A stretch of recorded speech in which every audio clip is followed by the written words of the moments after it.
webala okubanga gy'oli mukwano gwange, webala okubanga oteze enkwaniriza nnyo.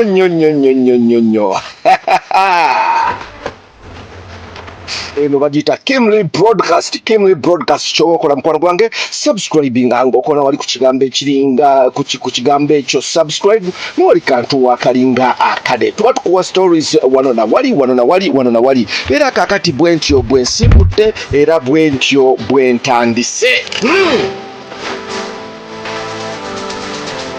munange star girl ono simulala ye mwana muwala Spice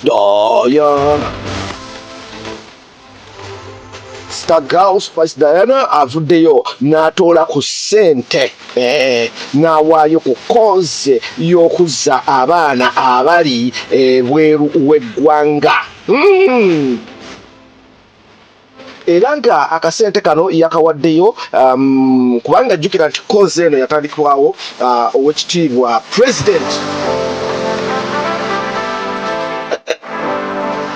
Robert Kyagulanyi president wa NUP era bwe yamuwadde akasente kano yagenze ku mukutu gwe ogwa Facebook n'agamba bw'ati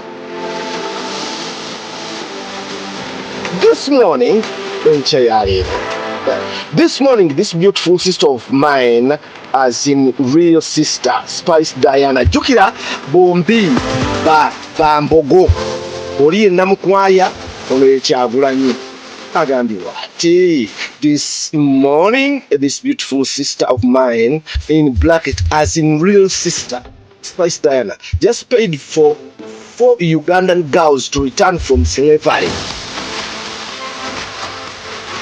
Asasulidde ono mwannyinaze ate nga mwannyinaze ddala asasulidde bannayuganda bana okukomezebwawo okuva mu when I called to thank her she was like come on brother I did that for myself and fellow women. I gave myself an early birthday gift.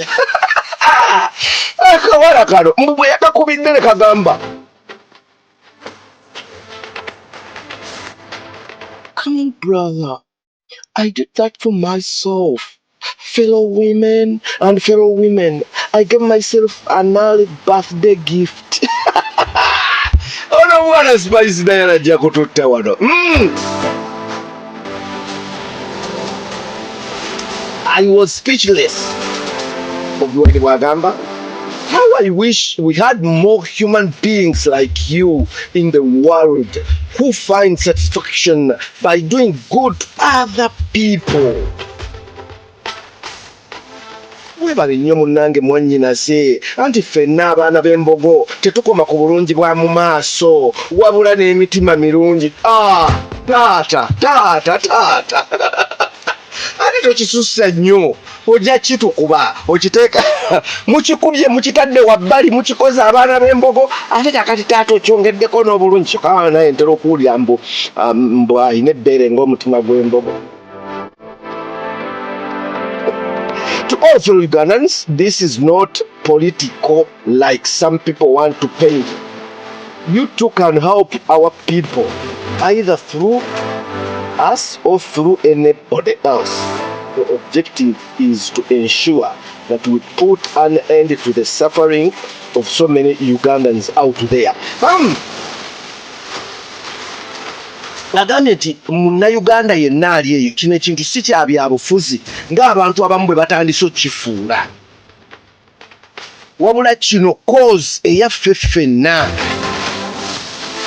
ekiwulira ekigambo ekyo eno cause yaffe ffenna nga bannayuganda kirajjukirwa nti owekitiibwa Robert Kyagulanyi yava wano n'agenda Dubai nga ekimututte kugenda kulaba nga akola gye bayita charity show akomyewo bannayuganda okuva mu bunyage mu busibe mu kutulugunyizibwa mu kutuntuzibwa ng'abaddu naye show eyo teyasobola kubeerawo. So oluvannyuma lwa show eyo obutabeerawo ekyo nekireetamu obuzibu nti kyagaana show eyo okubeerawo ne ziba nga ssente zaali zisuubirwa tezasobola kufunika.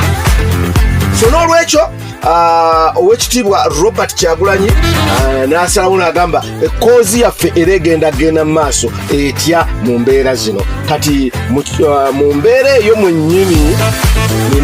mwennyini Spice Diana mwayitidde okuweereza akasente ako okulaba nga abantu abo bayambibwa mu ngeri efaananako bwetyo okulaba nga bakomezebwawo. Weewaawo mukwano gwange webala okubanga gy'oli kyagenda mu maaso naawe bambi mpozi nziramu on a sad note onziramu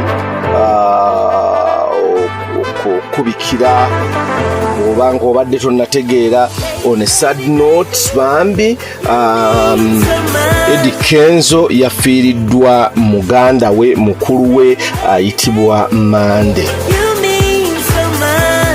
Mukulu wa Eddie Kenzo ono ayitibwa Mande ye muntu gwe yakula naye live alone mwannyinaabwe gwe baalaba oluvannyuma bamujjukira nga Eddie Kenzo avaayo n'agamba ne mwannyinaze gwe nnina gwe mmanyi naye simulaba era mwannyinaze bw'obanga gy'oli tuwulire. Oluvannyuma Katonda n'abayamba mwannyinaabwe ne bamufuna.